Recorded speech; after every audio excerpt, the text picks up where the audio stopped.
Hello students, today I'm going to continue with the explanation of a famous dramatic monologue Rabbi ben Ezra.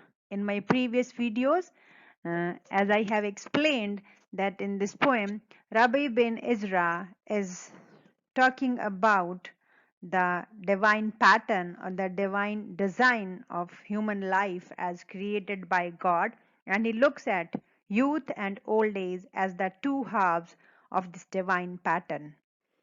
Let's see what Rabbi is saying further in this poem.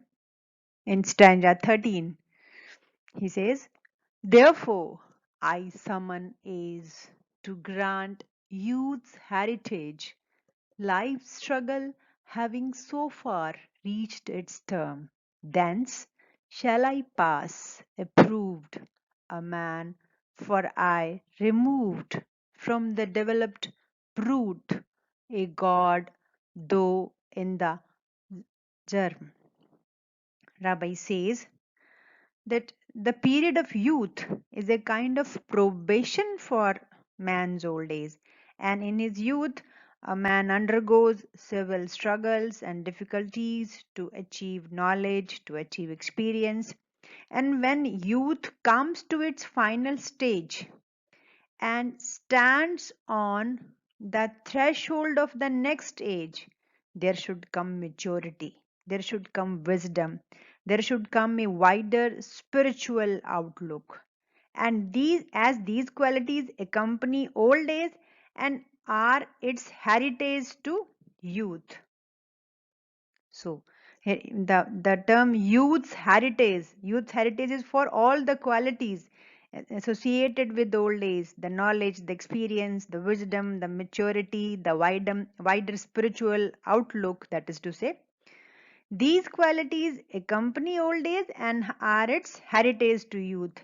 And from this stage, namely the end of youth, man emerges certified as a complete human being, or a human being in the real sense of the term. Then thence shall I pass. Thence means from here, from this point, from the last phase of the youth, I shall pass. Approved, a man certified means a man certified as a real man, as a real human being. In the maturity, man is forever distinct from a fully grown animal. And if he withstood the experiences of youth bravely and without despair, without any hopelessness, he may even consider himself a god, though not a fully developed one. It is thus man's soul is perfected and he gets nearer to God.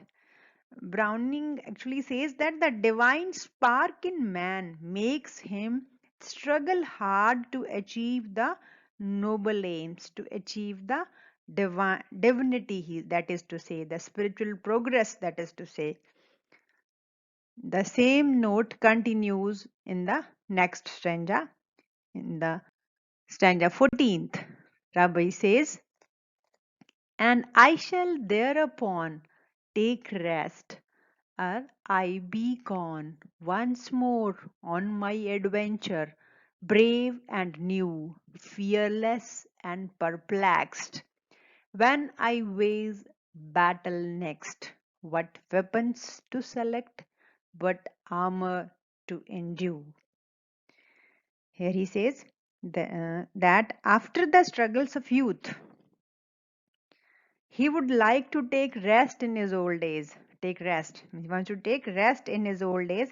He would then be ready to face fresh struggles and new battles. He will be fully prepared for the journey of death and its dangers.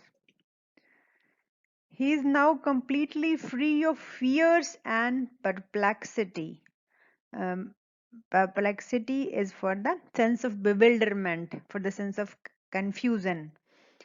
Means now when he will be moving towards old age, he will be completely free from any fear or any confusion or any perplexity.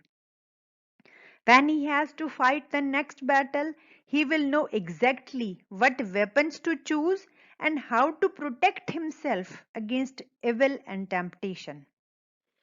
He is to say that life's experiences have given him endurance, courage, and above all, an enterprising attitude to face anything. Thus, youth prepares man for old age.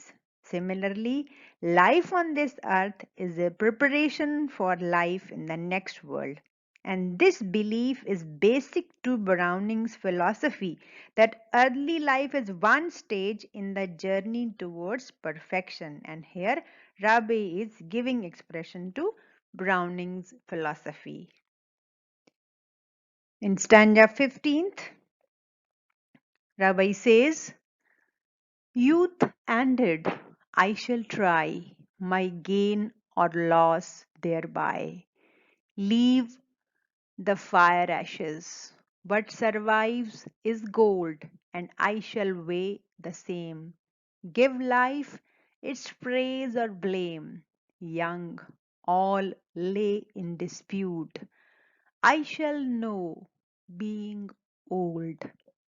He says that with the end of his youth and uh, attainment or achievement of old age, he is in a position to look over his life and just look at the success and the failure. The years of youth are compared with fire. Leave the fire. The years of the youth are like a fire which consumes the passions and energy of man. And when the youth ends, the fire has burnt out. And in the ashes of youthful passions, man finds, a human being finds as a residue the precious gold of experience and knowledge. In the third line, he says, Leave the fire ashes, what survives is gold. Means the years of youth are like a fire which consumes the passions of human being, and when the youth ends, the fire has burnt out, and in the ashes of youthful passion, a human being finds as a residue the precious gold of experience, the precious gold of knowledge, the precious gold of spiritual maturity. Now he can measure its value. When he was young, he was fraught with doubt and uncertainty. He could not then judge the value of his life. Now, in his old age, a human being has acquired the necessary wisdom and sense of discrimination to realize many truths which lay in dispute. Look at the last line, students, which lay in dispute earlier. Thus, he can correctly estimate, he can correctly assess his life and conclude whether it is praiseworthy or it is worth condemning in its achievements and failure. Means when he is old, he can realize many truths which were earlier hidden from his vision. In the stanza 16th, Rabbi says, For note, when evening shuts, a certain moment cuts the deed off, calls the glory from the grey, a whisper from the west, shoots. Add this to the rest, take it and try its worth. Here dies another day. Now, in this stanza, Rabbi is comparing the old days with the evening, when evening shuts, means when the evening marks the close of the day, or when the sun sets in the western sky. For a moment, what happens? The graying sky is gorgeously illuminated by the rosy splendor of the setting sun. There seems to be a pause separating the day's activities from the onset of darkness and night. All activities come to a stop, and there seems to be a whisper from the western sky, from the western horizon, calling upon us to take up and examine the work of the day. The same is with the old days. And youth, the time of life with all its striving and hard work is over now. And old days is a time of repose. Old days is a time of rest when one can look back clearly on the life which lies in the past and calculate the gains of that life dispassionately. He says that, and this to rest, take it and try its worth. Means now he can evaluate his life, he can assess his life, he can examine. Here dies another day, and with the setting of the sun, a day ends. So, with the old days, a day of work. The youth age, which was full of struggles, has ended now. Now let's take the 17th stanza. So, still within this life, though lifted over its strife, let me discern, compare, pronounce at last.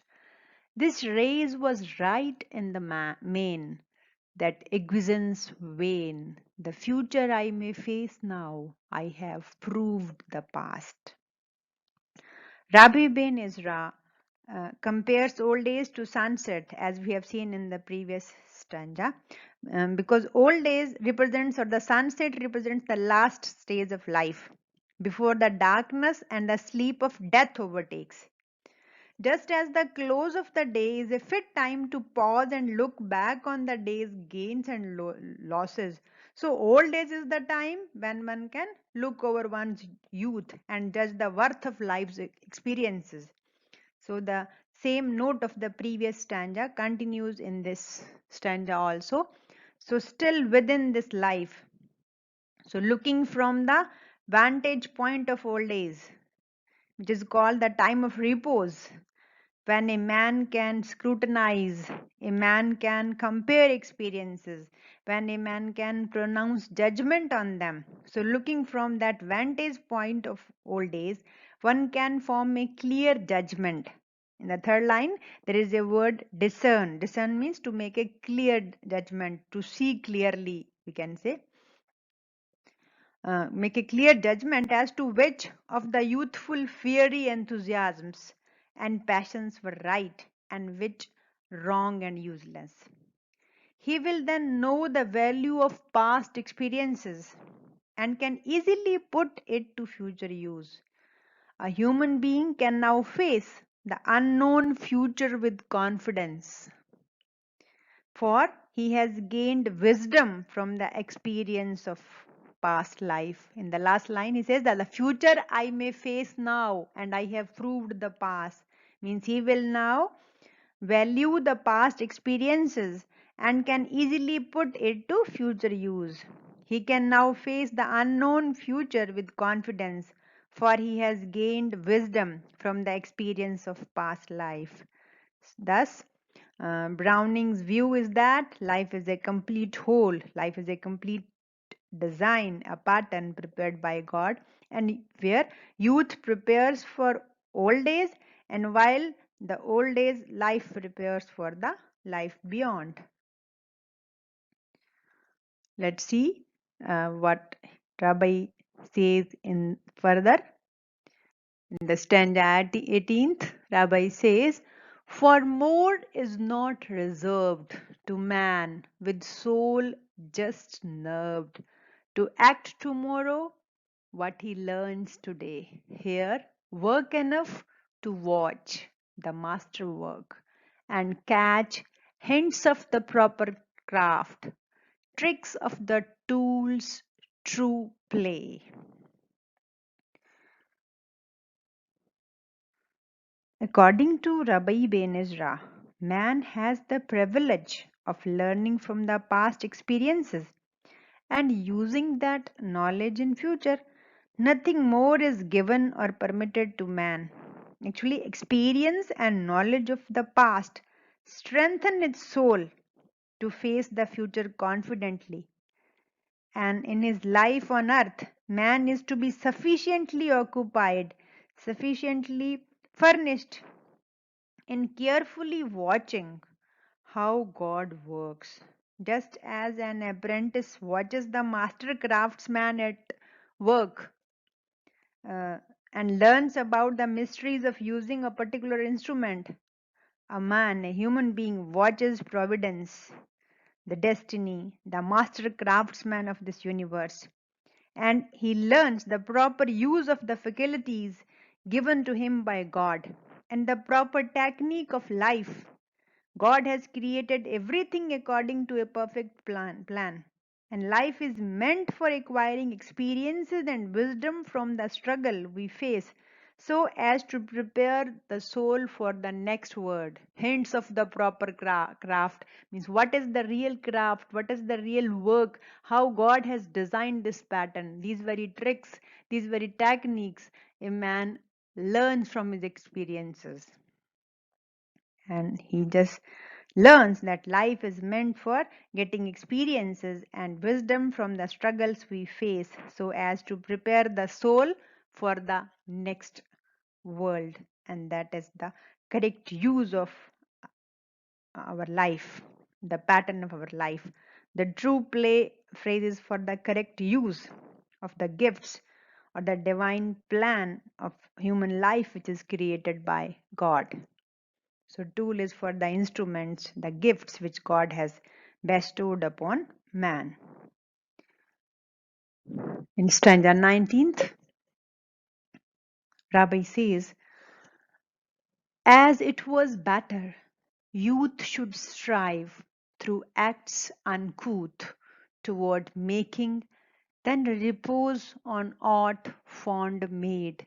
So better is exempt from strife should know than tempt further, though waitest age, wait death, nor be afraid. Students, Rabbi says that in youth it is better for a man to exert himself. It is better for a man to struggle to achieve some ideal or ambition, though his efforts may prove clumsy. But it is better to make efforts to accomplish, to achieve fresh and high ideals than to rest content with others' achievements and things already existing. That's what he is to say, that it was better youth should strive, youth should keep on struggling.